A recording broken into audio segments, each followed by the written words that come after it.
태영호 공사의 망명 소식이 있고 나서요. 지금 어제 오늘 뭐 거의 모든 언론사에서 단독 보도를 쏟아내고 있는데 확인된 것도 있고 안 된 것도 있기 좀 혼재된 상황입니다. 좀 다양하게 좀 살펴보도록 하겠습니다. 최진봉 교수, 이때 한번 기억나시죠? 5월 달에 북한에서 당대회가 있었는데 그렇죠. 네. BBC 기자가 억류된 사건이 있었어요. 예, 맞아요. 그 김정은이 뚱뚱하다고 김정은 뚱보 기사를 썼거든요. 그걸 평양에 썼었죠. 평양에 썼죠. 예. 그것 때문에 억류가 된 거예요. 그러니까 원래 북한 체제가 얼마나 이상한 체제인지를 알 수 있는 거죠. 기자가 뭐 자기 마음대로 쓸 수 있는 거죠. 기사를 본 그대로 쓰는 거고 그거를 이제 문제가 생긴 건데 결국은 이제 입북을 보장했던 태영호 씨가 있었기 때문에 가능했다라고 하는 것이 문제가 돼서 추방됐다라고 주장을 하고 있는 건데 저것도 뭐 가능성은 있죠. 그러니까 영국의 BBC 기자가 저 발언을 했어요. 자기 동료 기자가 당대회 취재 중에 김정은은 뚱뚱하고 예측할 수 없다는 보도를 한 것이 문제가 됐고 그런 사람을 입국하도록 영국에서 어쨌든 이제 선정을 할 거 아닙니까? 그러니까 1차적인 필터링을 그렇죠. 했겠죠. 필터링을 했겠죠. 근데 거기서 태영호 공사가 그걸 제대로 못했기 때문에 결국은 저런 사람이 들어와서 북한 내에서 문제를 일으킨 거 아니냐. 그게 문책이 될까 봐 무서워서 결국은 이제 탈북을 했다라고 주장하는 논리인데 그것도 뭐 일면 하나의 뭐 요소는 될 수 있겠지만 그게 주 요소는 아닌 것 같아요. 저는 개인적으로. 그러니까 어떻게 보면 상징적으로 좀 그렇죠. 그런 표현이 있죠. 그러니까 태영호 공사 같은 경우에는 아들이 둘째 아들 같은 경우에는 이제 대학 이번에 입시를 앞두고 있는데 수재래요, 수재. 그래서 영국이 아주 중요한 그러니까 좋은 대학에 갈 가능성이 있는 상황이었고 근데 이제 이번 여름이 끝나면 북한으로 들어가야 되는 상황이 됐잖아요. 태영호 공사 입장에서. 그럼 가족도 다 같이 들어가야 돼요. 그럼 북한의 교육체제에 다시 들어가면 그 아이가 10년 동안 외국에서 생활하면서 뭐 인터넷 게임이든 아니면 외국의 어떤 교육체제 이런 거에 이미 길들여져 있잖아요. 그럼 엄청난 혼란을 가져와요. 제 아이도 뭐 한국에서 2년 공부를 했습니다만 미국에 13년 사는 동안 미국 교육체제에 있다 한국에 오니까 엄청나게 적응하기 힘든 상황이 되거든요. 심지어 이게 미국에서 한국 오는데도 그런데 북한처럼 그렇게 독재 정권 김정은이가 왕처럼 지내는 이런 체제 속에서 교육 환경으로 들어간다고 하는 그 아이한테 엄청난 스트레스 줄 수밖에 없어요. 제가 볼 때는 정신분열증이 일어날 정도가 될 거예요. 그 교육체제에 들어간다고 하면 그런 부분이 아버지로서 엄청난 영향을 미쳤을 가능성이 있다고 저는 생각을 합니다. 저희가 좀 여러 가지 가능성을 한번 살펴보겠습니다. 김준석 부의사님. 그렇다면 이 부분에 대해서 태영호 공사는 본국에서 분명히 좀 문책성 발언을 들었겠죠. 그렇죠. 근데 이거 일단 태영호라는 사람이 어떤 사람인가 좀 더 이게 강조하고 싶은 건요. 일단 공사라는 것은 각급 그 외교 라인에서 각 대사관에서 이게 당권을 쥐고 있는 사람이기도 하거든요. 그러니까 북한은 모든 것이 노동당이 주도를 하기 때문에 외교관들도 대사가 있고 참사가 있고 여러 가지 직급을 가지고 있는 사람들 다 노동당원이라는 거죠. 그러면 노동당원은 국내나 국외에서나 어디서나 주 생활 총괄하고 해서 일주일에 한 번씩 회의를 해서 자아 비판도 하고 호상 비판도 하는 그런 회의가 있어요. 이걸 주도하는 사람이 바로 태공사였다는 거죠. 아, 영국에서? 예, 그렇죠. 그러니까 대사관에. 그리고 또 하나 문제가 뭐냐면 이게 태공사 하게 되면은 이미 전에 이게 유럽 쪽에 있는 외교권이라는 거는 김정은이가 나가 있을 때부터 즉 다시 말해서 로얄 패밀리를 옆에서 서포터했던 역할을 한 그런 중요한 직책을 가진 사람들이거든요. 그러니까 뭐 그 선대의 장성택이도 있었고요. 그러니까 김정은이나 김여정이나 김정철이는 김일성이가 인가를 안 했던 불륜녀의 자식이기 때문에 그래서 결국은 해외에 나가서 유학 생활을 했던 건데 그때부터 이 태공사 같은 사람은 이미 전부터 이게 해외에 나가 있으면서 김정은이나 그다음에 김여정 같은 걸 서포터했던 사람이라는 거죠. 그러니까 사실 이 사람이 여기에 왔다는 거는 정말 충격이 아닐 수가 없는 거죠. 지금 상황에서는. 그 정도의 파장입니다. 유명걸 대표 또 언론 보도를 보면 태공사가 64억 원, 한 580만 달러를 들고 망명을 했다라는 보도도 나오는데 이분이 자금을 총책했기 때문에 이런 보도가 나오는 겁니까? 이런 금액이 가능할까요? 살림을 같이 했으니까 부대사가 부대사인데 태영호가 부대사인데 대사보다 힘이 더 셌다잖아요. 그러니까 살림을 해서 그 돈을 들고 나왔을 가능성이 있다. 이렇게 보는데 일각에서는 영국 주재 대사가 그렇게 64억이나 돈이 있을까 저희가. 그러니까 일일이 돈 뺏기기 급한데 상납하기 바쁜데 64억을 갖고 있을 수 있을까. 뭐 이런 식의 얘기는 좀 많이 나오고 있어서 어느 정도 좀 신빙성은 좀 떨어지는 거 아니냐 뭐 이렇게 좀 많이 보고 있습니다. 근데 그 돈에 대한 건요. 일단 지금은 상당히 대북 제재 때문에 이게 제약이 돼 있죠. 근데 예전에 원래 북한의 외교권이라는 거는 슈퍼노트를 갖다가 일단은 외교 라인을 통해서 날라가서요. 그다음에 각국 대사관들에서 거기 분담을 받아가지고 그걸 갖다가 카지노라든가 여러 가지 방법으로 머니 런다링이라고 해서 이걸 이렇게 가짜 지폐를 진짜 지폐로 바꾸는 역할도 했었거든요. 그렇기 때문에 사실 그게 아직도 진행형이라면은 64억 뭐 좀 작다고 말하면 작은 금액이 될 수도 있고요. 예. 그다음에 뭐 무기나 그다음에 무기 밀매라든가 마약을 통해서도 이런 금액은 사실은 이게 생길 수도 있고 없을 수도 있고 있을 수도 있는데요. 정확하게 말하면 아무튼 이게 64억이라 이게 뭐 애들 장난도 아니고 이거를 현금으로 갖고 있다는 거는 저도 좀 신빙성이 좀 약하지 않냐 이런 생각이 예. 듭니다. 그러면요. 최진봉 교수님. 예. 일단 통일부에서는 김정은 체제 염증을 가장 큰 이유로 뽑았는데 혹시 태영호 공사가 영국에서 외화 관련해가지고 예. 개인 비리가 적발이 됐다거나 예. 그런 식의 가능성도 좀 생각해 볼 뭐 수 그럴 있나요? 가능성도 생각해 볼 수는 있죠. 예. 근데 이제 그게 지금은 전혀 드러나지 않고 있는 상황이기 때문에 우리가 그거를 그렇다라고 얘기할 수는 없는 거지만 근데 그럼에도 불구하고 저는 이제 그 김정은 체제의 염증이라고 하는 게 사실은 가족에 대한 사랑과 연관돼 있다고 봐요. 그러니까 태영호 공사 입장에서는 자녀들이 지금 아까도 말씀드렸지만 10년 이상을 외국에서 생활을 했고 예. 그 자녀가 앞으로 좀 더 좋은 환경에서 교육하고 또 자라갈 수 있는 환경을 주고 싶은데 예. 또 본인이 아까 얘기했듯이 뭐 여러 가지 일들 때문에 북한으로 다시 소환해서 들어가야 될 상황이라고 하면 예. 그것이 엄청난 갈등이 일어났을 가능성이 있다고 봐요, 저는. 그리고 만약에 지금 지적하신 것처럼 태영호 공사가 어떤 비리가 있어가지고 또 아까 뭐 영국 기자 문제도 있었지만 개인적인 비리가 우리가 아직 밝혀지지 않았지만 있어서 예. 북한에 들어가면 처벌을 받을 가능성이 있다고 생각하면 당연히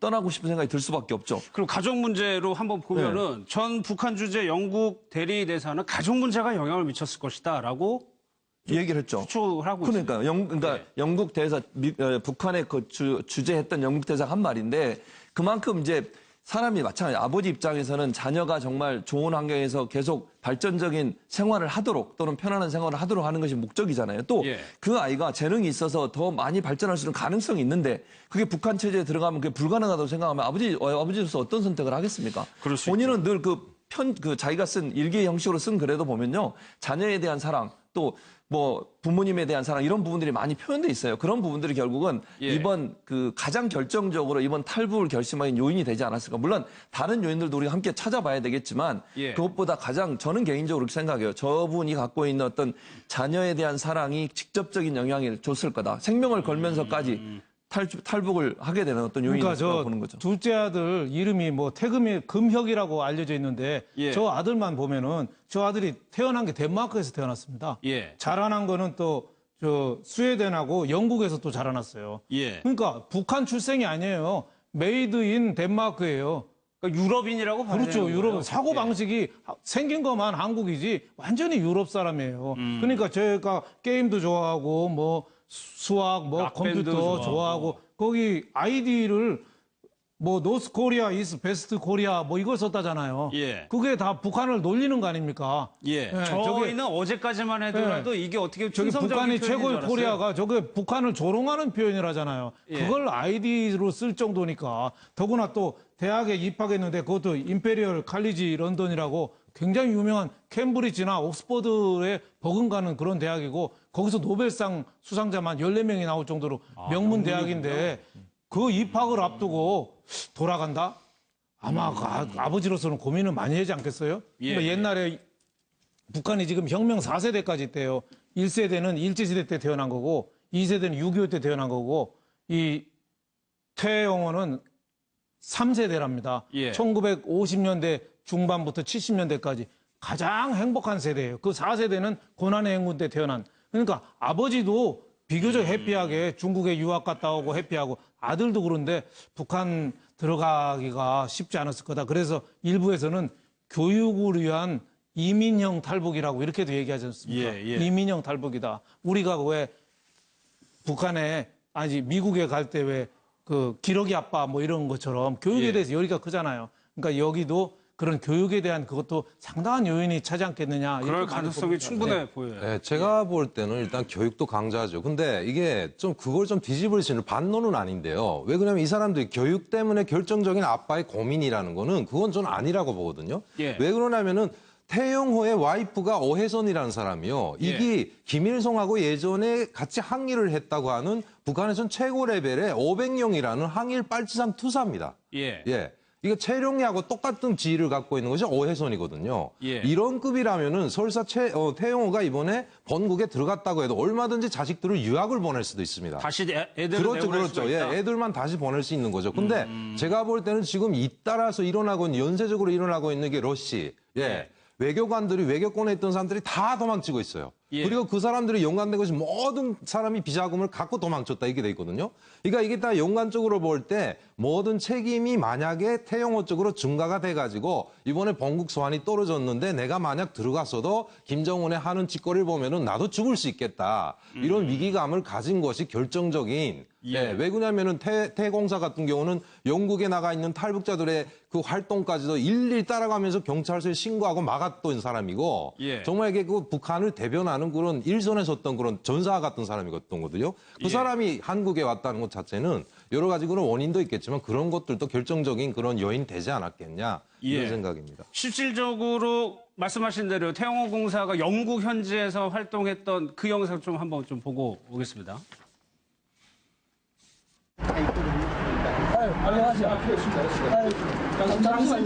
잠시만요. 지금 안 들여보내주시는 네, 건가요? 안 된다고 막 경찰에 막 신고하겠다고 네. 막 난리입니다.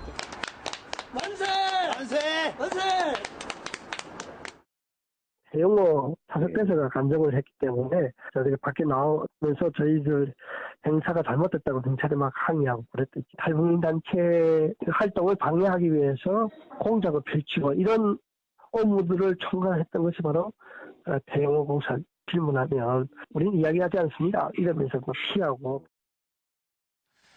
그러니까 영국에 거주하는 탈북민을 대상으로도 활동을 펼쳤기 때문에 탈북민들은 이제 어떻게 보면 태영호 공사를 잘 알고 있는 상황인데 최 교수님 이쯤에서 궁금해지는 사람이 딸입니다. 딸. 네, 그렇죠. 아들까지는 들어온 걸로 저희가 그렇게 지금 확인이 돼 있죠. 근데 딸에 대해서는 지금 정부 지금 얘기를 안 하고 정부에서도 몇 명이라고도 얘기를 안 해요. 그러니까 예. 그 가족이 몇 명이 들어왔고 누가 들어왔는지도 밝히지 않고 있는 이유인데 그게 지금 딸의 행방이 혹시 어디 있는지 뭐 두 가지 뭐 북에서 인질로 잡고 있을 가능성도 얘기하고 제3국에 체류하고 있을 가능성도 있다라고 얘기를 하고 있는데 예. 저게 지금 이제 의문이죠. 만약에 그 딸이 인질로 잡혀 있거나 제3국에 체류하고 있다고 하면 아버지 입장에 상당히 불안한 상황이거든요. 그걸까지도 그렇죠. 방조하면서 탈북을 했다고 하는 것이 조금 이제 의문스러워요. 그러면. 그러니까 딸이 만약에 북한에 있거나 예. 신변의 확보가 안 안 됐다면 된 상태에서 통일부가 아들만 데리고 발표할 수 왔다. 있느냐? 그거는 조금 이해하기 힘든 부분이거든요. 그래서 예. 저 부분이 명확하게 밝혀져야만 태영호 공사가 또 왜 그런 궁극적으로 왜 탈북을 했는지가 밝혀진 하나의 요인이 될 수 있을 것 같은데 정부도 저걸 밝히지 않는 걸 보면 저 같이 입국했을 가능성은 좀 낮지 않나는 생각은 들어요. 만약에 같이 왔다면 얘기를 했겠죠. 그럴 가능성이 있죠. 만약에 근데 저게 밝히지 않고 있다는 것은 뭐 만약에 제3국에 체류하고 있다면요. 엄청난 예. 외교전이 벌어지고 있는 거 아니에요. 북한 입장에서 어떻게든지 저 아이를 데려가려고 할 거고 태영호에 대한 보복 차원에서라도 그럴 거고 우리 그럼요. 국가에서는 또 국정원이 나서서 어떤 형태로는 저 아이를 데려오려고 할 거란 말이에요. 예. 그러니까 서방 세계와 북한과의 어떤 엄청난 두뇌 싸움이나 아니면 무슨 공작 정치가 일어날 가능성이 높은 상황이거든요. 예. 저 아이가 만약에 외국에 있다고 하면 제3국에 그런 상황이기 때문에 신변의 보호 문제도 있고 여러 가지 문제가 있기 때문에 정부가 밝히지 않는 것 같고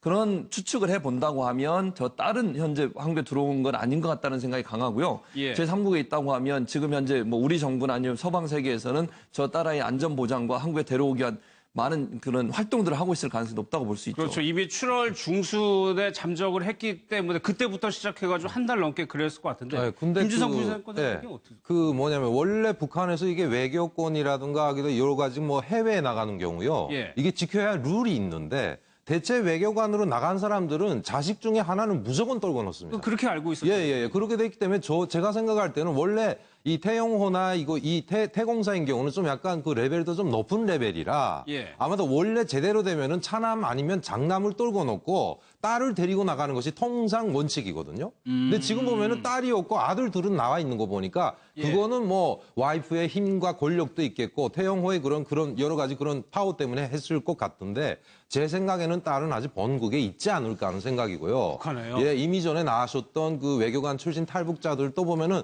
대체 그런 아픔을 말 못할 아픔을 갖고 계시거든요. 그러니까 하나 때문에 다 들어가서 다 희생되냐. 예. 다 죽냐. 아니면 하나를 희생시켜서 나머지는 사냐. 이런 그 갈등 때문에 상당히 그 아픔을 겪고 있는 걸 전 알고 있습니다. 그러니까 애 셋을 한꺼번에 영국으로 데려오기는 거의 불가능하다는. 예, 통상 안 되는 걸로 저는 알고 있습니다. 그건. 예. 그리고 최근 얼마 전에 김한솔이라고 기억나시죠? 그렇죠. 네, 김한솔이. 인터뷰가 좀 논란이 된 적이 있었는데 그 인터뷰 좀 한번 좀 보고 올까요? 예. I really never met them in real life, so I really don't know how he became a dictator. Because first of all, it was between him and my grandfather.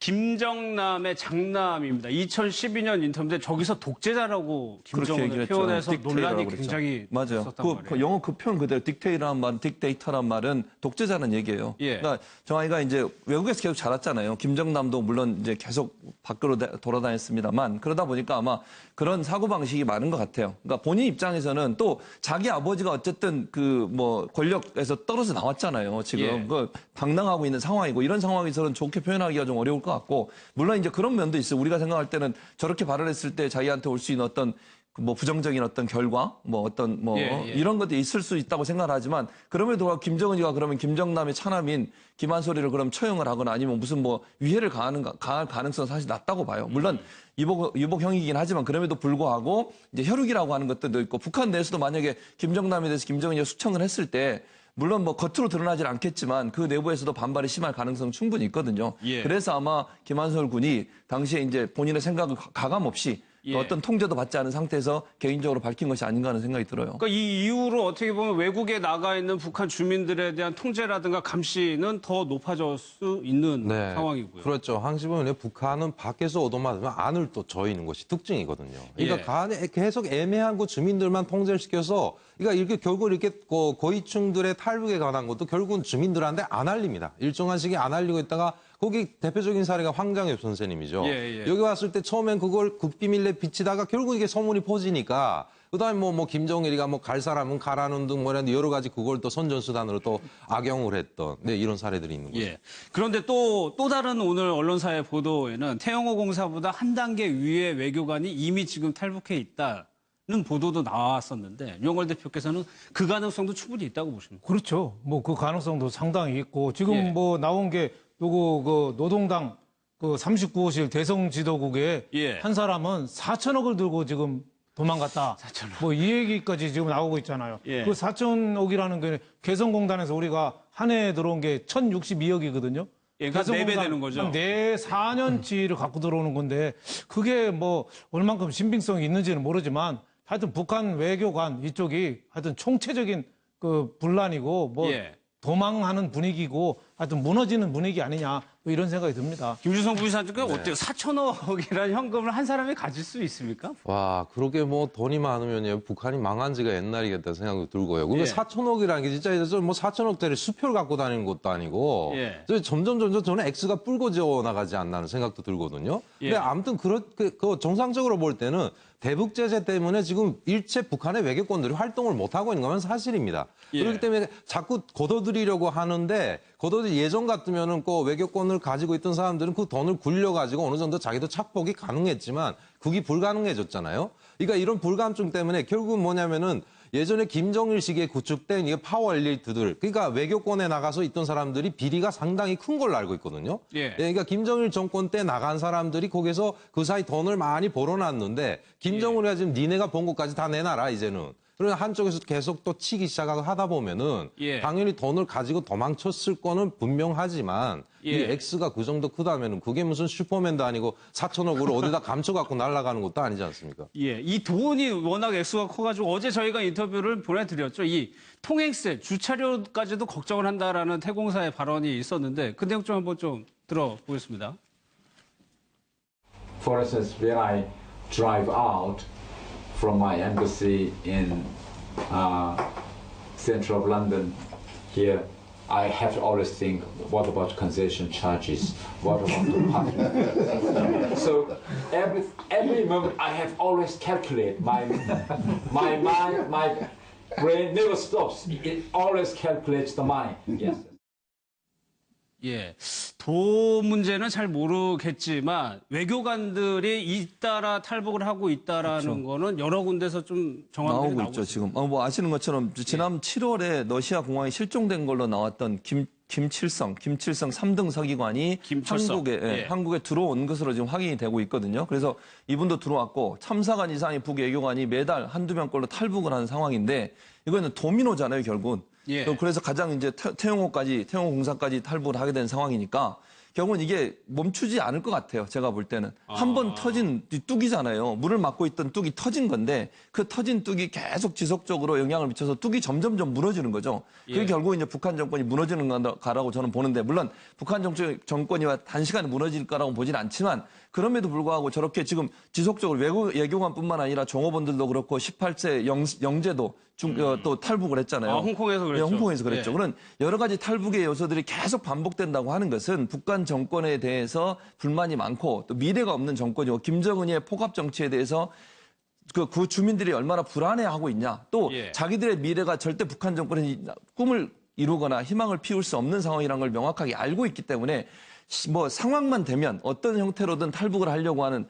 그런 시도는 계속될 것으로 보여지고요. 특히 외교관들이 훨씬 더 유리할 수 있어요. 지금은 물론 이제 태영호 공사 때문에 막 옥죄고 있고 다시 소환령을 내리고 이런 상황이긴 하지만 외교관들 입장에서는 좀 더 쉽게 나올 수 있는 가능성이 있잖아요. 외국에도 있고 이러니까. 그래서 그런 외교관들의 탈북 러시는 당분간도 계속될 가능성이 있을 것 같아요. 물론 북한은 적극적으로 막을 것입니다만 그럼에도 불구하고 한 번 터진 툭은 막기가 힘든 상황이 되지 않을까 하는 생각이 들어요. 그럼 북한 내부의 상황 한번 보겠습니다. 김수영 부사님. 오늘 조간에 나온 기사 중에 이런 게 있었어요.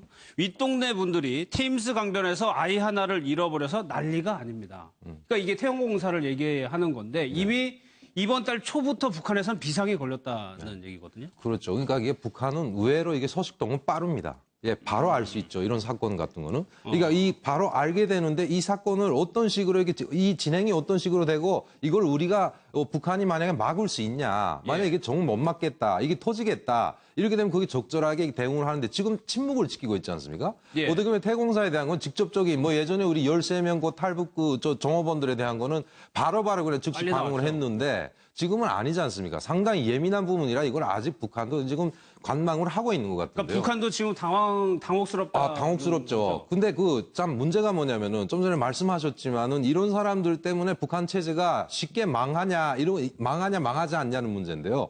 역으로 보면은 북한은 이렇게 태공사 같은 사람들이 도망을 치면은 연달아 반제강으로 해서 이게 과잉 충성을 나타내는 그런 기득권들이 또 있다는 거죠.